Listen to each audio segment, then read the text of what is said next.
how daydreaming almost ruined my life.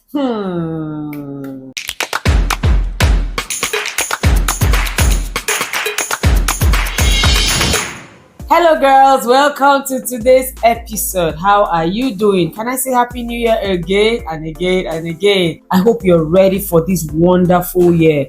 I hope you have been praying and fasting, whether you're Christian or Muslim. I mean, everybody is just having that mood of God, I beg. God, I beg, help your daughter. Including me. At the beginning of every year, I usually take time out to also believe God, trust Him, and ask Him for help throughout the year.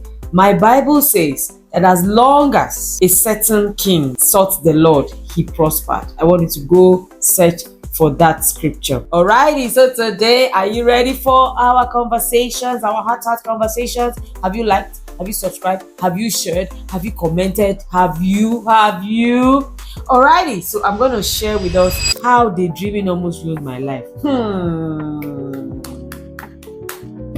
Do you know what is daydreaming? Daydreaming is when your mind constantly drifts off and you're just imagining, you're just thinking, you're just going.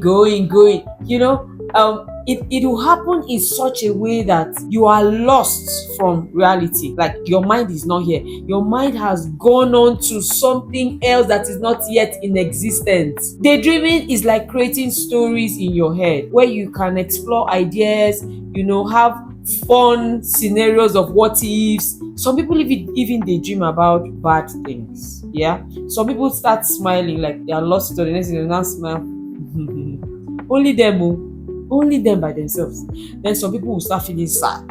It's all still part of daydreaming. Daydreaming is like, simply put, it's like watching a movie in your mind. Have you had that experience before? Where you're even thinking of places to go, things to wear. You play it out like from one scene to another. Daydreaming is letting your brain take a break from what is happening currently and thinking of something else that will make you happy or inspired. Like the other day I was at work and I said I was at work, but I was just thinking about going home, lounging, chilling, just going to the beach, having a nice time. That was what I was doing, and everybody was laughing at me because I have a lot of work to do. Everybody was like, "Ma, go where? You are here, ma. You are going to do this work." So sometimes the dreaming just keeps your imagination going wild. You're just thinking, oh, I'm going to do this, I'm going to do that. Yes, it could help you, check out possibilities and just push yourself forward. Now, how it almost ruined my life was because I was constantly not in touch with what was happening. I became very distracted and forgetful. Is there any of you here that is a daydreamer? Lift up your hands. Up.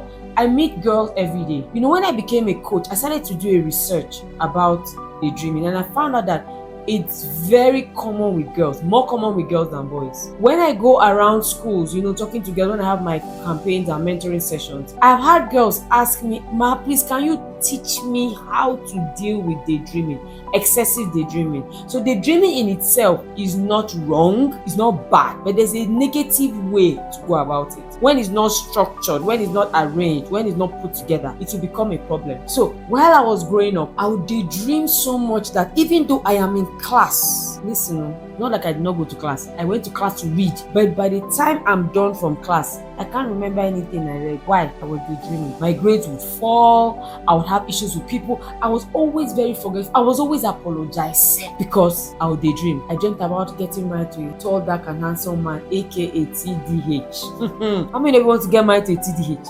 I would dream about how I have 4 children, 2 boys and 2 girls. I wanted 2 boys and 1 girl. I even had this dream of how, I'll just go to pick my daughter, in school, and I'll just go in an A-class Mercedes Benz. I'm talking about in 1990 something. I'll just dream about, how I'll be bouncing. There was nothing I did not dream of. I dreamed of how I'll go to the Bahamas. I love beaches. My peers are in school. They are reading. They are listening to their teacher. Me, I am busy daydreaming. I daydreamed anytime. I daydreamed in class. I daydreamed on the field. Even when I finished secondary school, high school, and I got into university. In fact, it didn't stop. I was born again, yes, but because I was not taught how to daydream or how to dream, because there's a difference between daydreaming and what I call destiny dreaming. Did you get that? There's a difference between daydreaming and destiny dreaming. Destiny dreaming is where you are constructively and intentionally dreaming. And that's what I want to share with you, because without it, you might ruin your life. You're going to ruin your relationships. You're going to just sit still. Daydreaming could keep you in one spot, unfortunately, because there's no plan on how to move. There's no plan on what to do. I see girls think of themselves when they are daydreaming. See how you guys daydream. You daydream about being a famous singer and a celebrity. You daydream about traveling around the world. You daydream about your dream house. I'll have one thing. The other day, my daughter said to me, "Mommy, can we have a bed that I don't even know how she was describing the bed." In my mind, I was like, this is a product of daydreaming. You want a particular outfit that will make you look like an angel, and you're just painting the picture in your mind. See all these things. You dream about the kind of car. Oh, the other day, one of my daughters said to me, "Mommy, because I don't like us in hold up. Can there just be a car that will just lift us up from this part of the road and just fly? The car will now fly, bam, and land at the supermarket where we are going to." Girly, wake up. Let me share with you how you can convert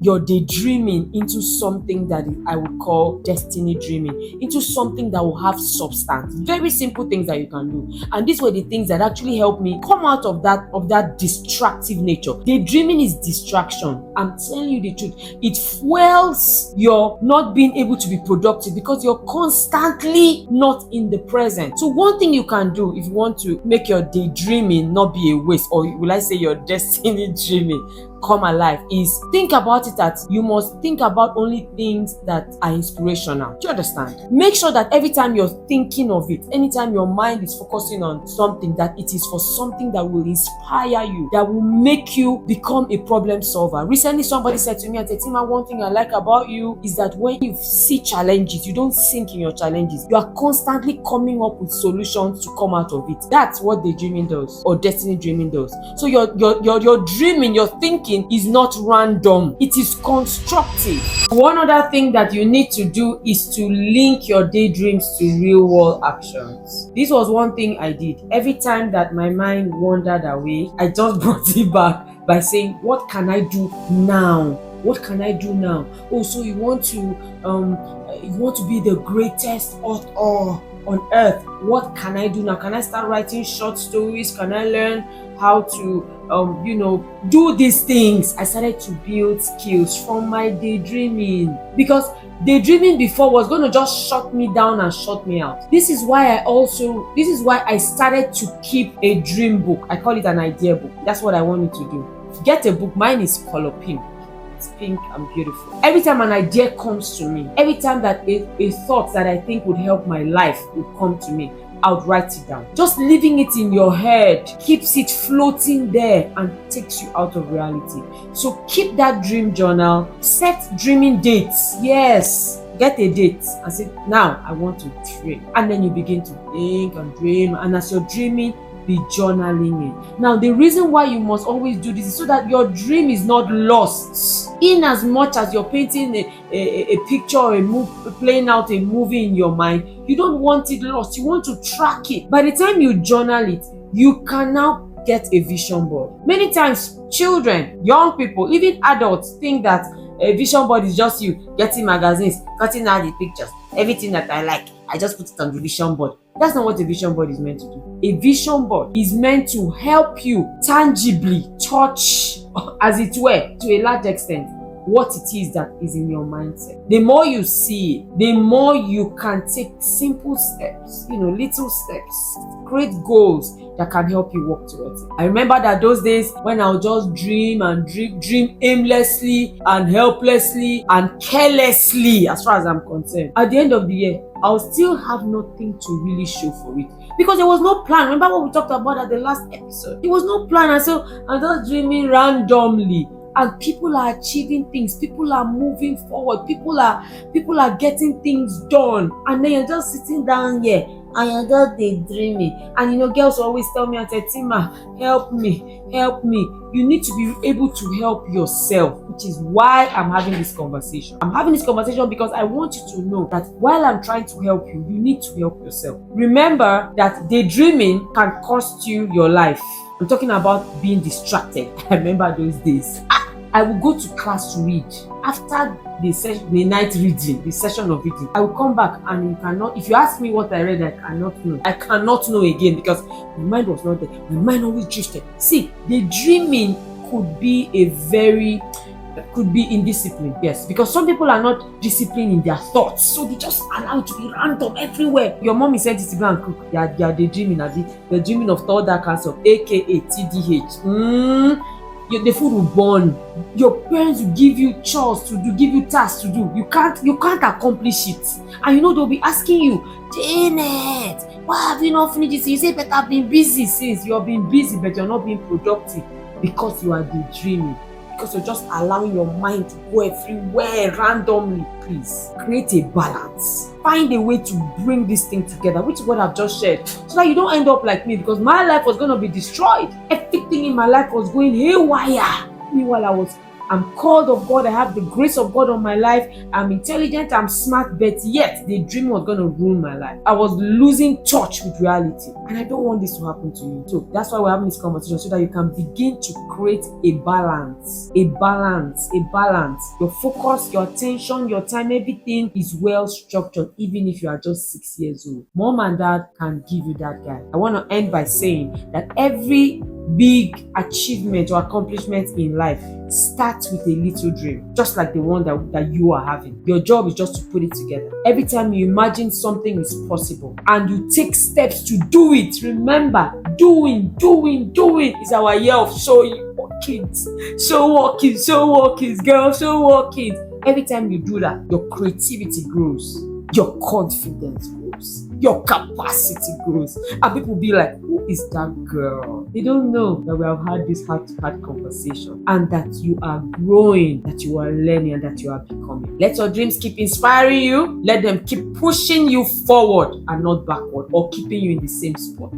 Because again, that's what daydreaming does. It keep you in the same spot. But remember, we are not just daydreaming, we are destiny dreaming. Who wants to get to the next phase of their lives? Let me see you. Thank you, girls. I've had a beautiful time at this episode. I'm looking forward so much to seeing you next week.